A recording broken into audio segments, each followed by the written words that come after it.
ជ្រើសរើសបុគ្គលិកប៉ុន្តែឆាតទៅអត់តបដាក់ CV ទៅអត់ឆ្លើយណាបាទចំណុចនេះដែរមិនថាខ្ញុំមិនថា HR ផ្សេងទេណាសម្រាប់បងប្អូនដែលគាត់ដាក់ CV មកគឺទី1បាទគឺគាត់អត់អាប់ដេត CV របស់គាត់ទេឧទាហរណ៍ថា CV របស់គាត់ដាក់ address អាសយដ្ឋានបច្ចុប្បន្ននៅតាមខេត្តហើយដល់ពេល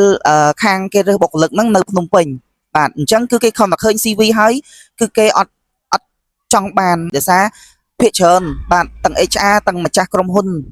កន្លែងធ្វើការកន្លែងណាក៏ដោយគឺគាត់ត្រូវការបុគ្គលិកដែលមានទីតាំងអាសយដ្ឋាននៅក្បែរគាត់ដែរសម្រាប់គាត់ហៅមកសម្ភាសស្រួលសម្រាប់មកធ្វើការធ្វើដំណើរវាសុវត្ថិភាពស្រួលជាងអ្នកនៅឆ្ងាយបាទអញ្ចឹងទី1យើងដាក់ CV ទៅគេគឺយើងអត់អាប់ដេតព័ត៌មានចូលថ្មីទេគឺយើងយក CV ចាស់ដាក់ទៅគេ